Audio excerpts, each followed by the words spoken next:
Assalamu alaikum wa rahmatullahi wa barakatuh. Bismillah ar-Rahman ar-Rahim. The question says, many new Muslims and new practicing ones, when trying to get married, would like to know the person more because of our complex societies with many different dimensions. What is advisable and permissible in this regard? Around them marrying after they see decent match, announcing the marriage but not moving in together, and avoiding intimacy until they are decently sure and comfortable to move in. In this situation, even if the husband demands intimacy, can he be refused because they have not officially moved in? On the other hand, if they were to accidentally fall into it, it won't be haram. Does the advice or permissibility change if the parties involved were not virgins and were not mature enough to rush into things in general? We say, before we go into this answer, first and foremost, the best guidance is the guidance of Muhammad sallallahu alaihi wasallam. Period. Muhammad's guidance is the best guidance. That's the best way to live. And what did he do? Did he tell people to get married and not sleep with each other? That's not necessarily what he said. Rather, he encouraged his companions to be intimate with his wives. He told Jabir ibn Abdullah radiallahu ta'ala anhu, he said, when you come, fal-case al-case. And Sahih al-Bukhari, he says, when you enter your home, it says, intercourse. As is explained by Hafidh ibn Hajar and Fath al-Bari. So therefore, that was the advice of the Prophet alayhi salatu wasalam, is that when you have your wife, you've chosen your wife has chosen you, you want to be with each other, then Bismillah. Nisa'ukum harthun lakum fa'tu harthakum anna shi'tum. Allah says, go to your tilth as you please. Tend to your farmlands as you want to. Don't let the crops be neglected. Tend to them, look after them. So that's the general ruling, is that the best guidance is Muhammad sallallahu alaihi wasallam's guidance. And that is when a husband and wife are married, okay, after they've made the necessary decision and necessary movements and the necessary agreements, Bismillah, sexual intercourse. Have sex with your wife. Your wife should have sex with you. There's no need to hold back, especially when you live in America or Canada or the UK or wherever you live, and which there's so much widespread fahisha. Videos, okay, billboards, posters, men, women, this, that. Everywhere you look is zina, it's haram. And you're not married.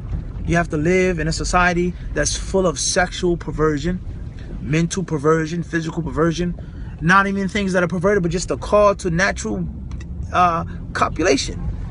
So getting married, enjoying the halal, and then preventing yourself from it, that's not Muhammad sallallahu alaihi wasallam's way. Everybody understand this? That's first and foremost. I would say is that marriage, no matter what you do, is an act of you putting your trust in Allah.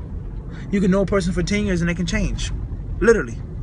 10 years, a decade out of your life, and then they just wake up one morning and say, I don't like you anymore, or I'm not interested in you anymore, or I'm not attracted to you anymore, or I'm not turned on to you. It just can happen.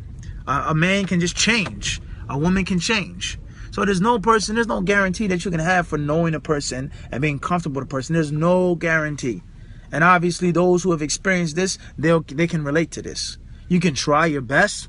You can try to establish a good relationship. When you try to get to know a sister, ask about her, talk to her family, ask around. You want to look at her Facebook, who's her friends, what pictures she has on Twitter.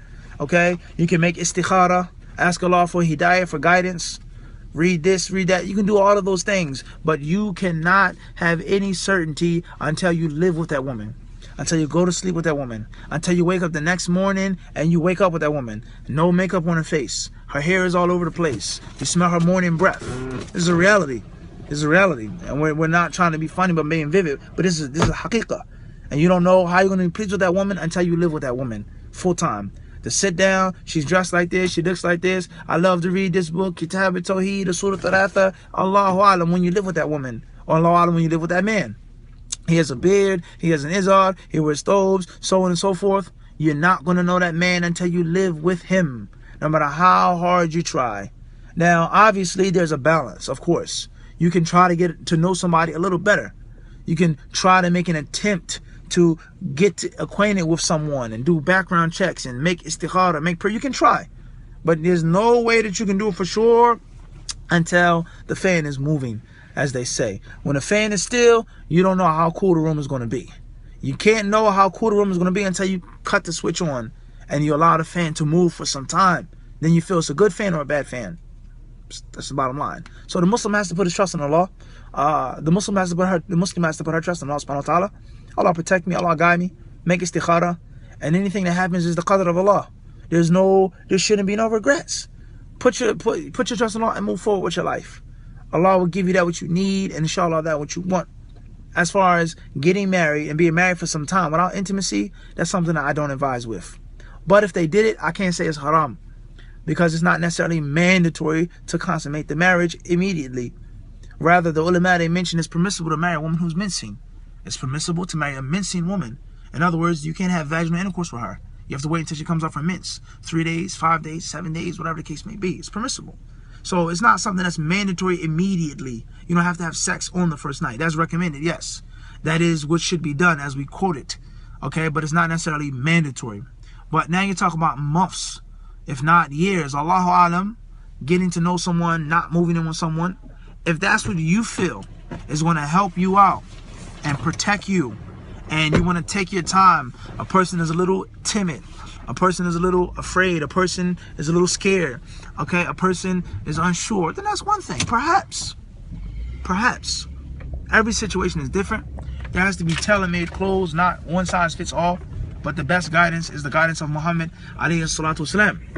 And if the girl wants to take her time, but the husband wants his haqq, he wants to consummate the marriage, he wishes to sleep with her, and she says, no, I want to know you some more, and he gave her the mahar, he gave her the bridal gift, the sadaq, then she has to sleep with him.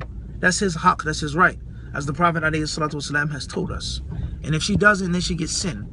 Similarly, if a man is with a woman and he's scared and he's afraid, and she says, come on, I want to be with you, I want to sleep with you, you know, throw me down, take off my clothes, I want to be with you, you're my husband, all right? Then we say he has to give her her rights as well. And if he does not give her her rights, then Allah has no doubt it's very dangerous. And it can lead to fahisha. It can lead to her falling into some type of action of vice.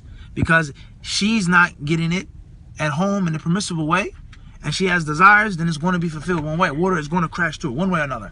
Whether it drips out or whether the water pours through and smashes through the walls. But water is going to crash. This is the hikmah of the deen.